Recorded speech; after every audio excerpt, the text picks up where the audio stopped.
I decided today to honor Raiders Nation because last night at 1 a.m., the Raiders decided to finally pull the mother effing plug on the Raiders.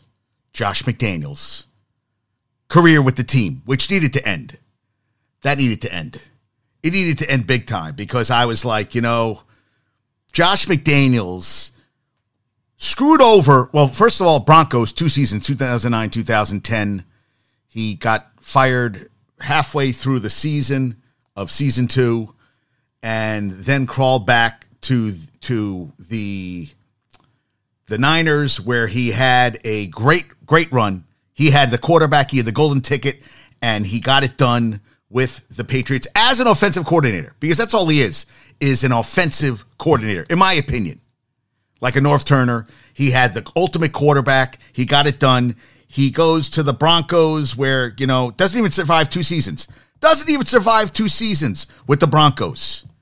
And Tim Tebow didn't want to play 8-8, then 3-9. Everything fell apart 2009, 2010.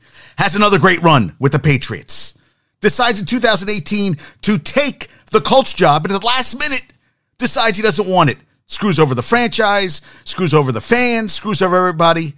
And then Mark Davis, who in any universe is not his father. No universe is he his father. He was nepotism, hated the franchise. And not all owners are very good businessmen because they pay players, they pay coaches, and they just think money can throw it away. Look at Dolan. Dolan, all the shit he's done with the Knicks. So Mark Davis brings in Gruden, and Gruden comes out with 10 years, $100 million, and he wasn't the same coach as he was. He inherited a Bucs team. Think about it. Went to the Raiders, got out of there, went to the Bucs, took over Tony Dungy's team, and then led him to a Super Bowl. And then after that, pretty much didn't do anything. Gets this job, goes into broadcasting, gets another job, 10 years, $100 million. All this shit comes out about, this racist emails, all that stuff, so they get rid of him. They bring in, so you think 2021, the franchise is in serious trouble.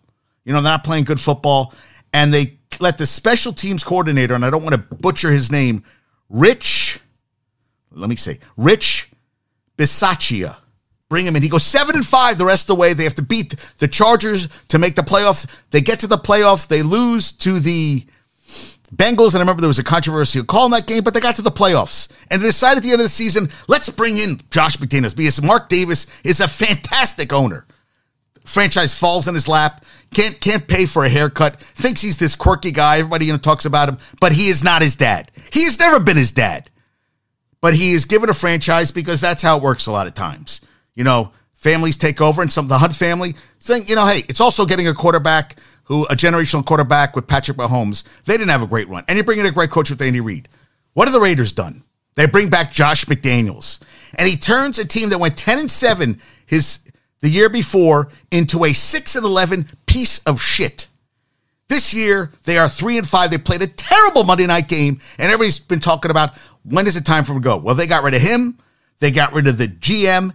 And Antonio Pierce, who kind of left ASU, there was a little bit going on right there at the end with ASU. A lot of problems off the field, a lot of problems with the players. But he says, I'm from Compton. I was born to be a Raider. Okay. And they love him. They love him in the locker room. He's never had head coaching experience. Not that that means anything, but, they're going to give him the rest of the season. They got a new GM, an assistant GM. They gave him his shot.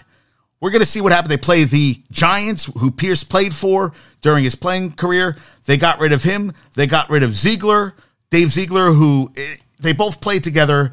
Ziegler and McDaniels were teammates at John Carroll University together.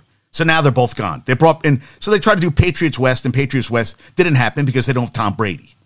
And Jimmy G is benched now for Aiden O'Connell, the rookie out of Purdue, and we're going to see what happens. But as Raider Nation, you got guys, Josh Jacobs. They said, what do you have to do to fix the offense? He goes, that's not my job. Davante Adams smashing his helmet, where he had 2 wide open deep passes that Jimmy G couldn't get him the fucking ball on Monday night. They are wasting Jimmy G's. Hunter Renfrow, I don't know why he was in the doghouse. This guy was a catching machine before Josh McDaniels got there, and Josh McDaniels thinks he knows better with everything. Thank you, Josh. Thank you for being here. And the light should be, I got new, look at this. The light's incredible on YouTube right now. I got try to fix some stuff up. So hopefully this is much better than it's been. So I'm working on a lot of, we're just trying to make things better here. But I was so pissed off when I was thinking about, I would not even at the team. I'm thinking about the fans. And they are loyal fucking fans, man. Raiders Nation. That is a loyal fan base. Give them a product they can appreciate. Give them a product that they can be proud of. Mark Davis, now it's up to you. Who are you going to bring in to coach a team? Now, I keep saying Harbaugh, but who are you bringing in? Because DeMeco Ryans is going to turn around the Texans. You need a guy that's going to come in and get the job done and stop, just because you're an owner of an NFL team doesn't mean you're the smartest man in the room. I mean, Jerry Jones thinks he's the smartest goddamn guy in the room. And where's it got him? When's the last time they won a title? 96? But he still thinks every year we're going to get it done.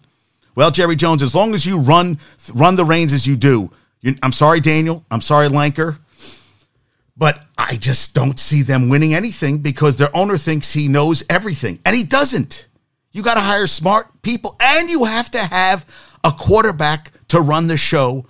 And maybe there isn't another. There's Mahomes out there. And Jordan Love, I just read, they're still waiting to see with Jordan Love with Green Bay. Is he supposed to come in and tear up the league? Then that would be the case. All these teams would be playing great. But, guys need time to develop.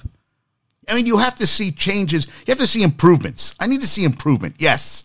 But I don't expect it. They can't blow out of the gate. Not everybody's going to blow out the gate. And even Brady had to get a chance. And let's be honest. They got to that AFC Championship game, and Brady got hurt and against Pittsburgh, and Drew Bledsoe had to come in and actually won the game for them to get into the Super Bowl. And people, I think, forget about that stuff. But Bledsoe came in and helped win that goddamn game and helped them win that championship. But you need Brady is a generational talent. We know that. 7 Super Bowl titles. Come on. Yeah, that's what, and the Raiders, Jimmy G isn't the answer. Jimmy G was never the answer. Jimmy G is a good backup. He is probably the best looking quarterback in the NFL. If quarterbacking was based on looks, Jimmy G would be the greatest of all time. But unfortunately, it's not. He does 9 interceptions this year, not getting. Josh Jacobs lit it up last season. Why isn't he there's line help, but it's coaching everything. And, McDaniels is now going to have to look deep inside. What's he going to go back? Is he going to go back with the Patriots? They said he's going to collect $40 million. They had to pay $60 million to John Gruden. It's nice that he can throw away $100 million there, Mark Davis. I'm glad you can throw it out. I'm glad you got a sweet deal now in Vegas. You could sell it every game. Fans are going to come from other cities to come see their teams play in Vegas. It's a win-win, right? You're making money, but I really think it should matter what the product is in the field because I feel like Jerry Jones is making all this money, but, Dallas fans are loyal too. And I think they're tired of every year being this team that, the team that every year you're going to hear about, and then they don't get it done, and they choke in the playoffs, and they don't, Dak Prescott, the next quarterback, whatever. There was Roger Staubach. There was Troy Aikman. And no Troy Aikman, they said, we didn't throw for this much. Well, you had Aikman, you had Emmitt Smith, and you had Michael Irvin, and you brought in Haley, and you had a defense, and you had Jimmy Johnson, who was a phenomenal fucking coach. Phenomenal coach. That he turned that whole franchise around, traded with Herschel Walker, got all those draft picks, and built a winner. And they, he should, and if Jerry Jones' ego hadn't got in the way, they would have won 4 or 5 in a row. I think so. They really would have. And they still won a third one with the former Sooner coach. They won a third title. So, I feel for you, Raider fans. I feel for you. I feel like you are getting fucked over by your ownership. They fuck you at the drive-thru. They fuck you with the drive-thru, man. It's bullshit. I went to see a show last night. What the hell was it called? The Guttenberg musical, the musical, whatever it was. Josh Gad and Andy Reynolds. I always say his name wrong. The guys were in Book of Mormon. Very funny guys. Not a great play. I thought it wasn't really a story, but they were talented, whatever. But across, what the best part of the show was to me? That Jason Alexander, George Costanza was sitting right across the aisle from me. So there's a point where they have a cameo by a famous person at the end of the show, and it was Jason Alexander. But I was more excited that George Costanza was sitting across from me because I just had watched an episode where he got a girl pregnant. And he goes, my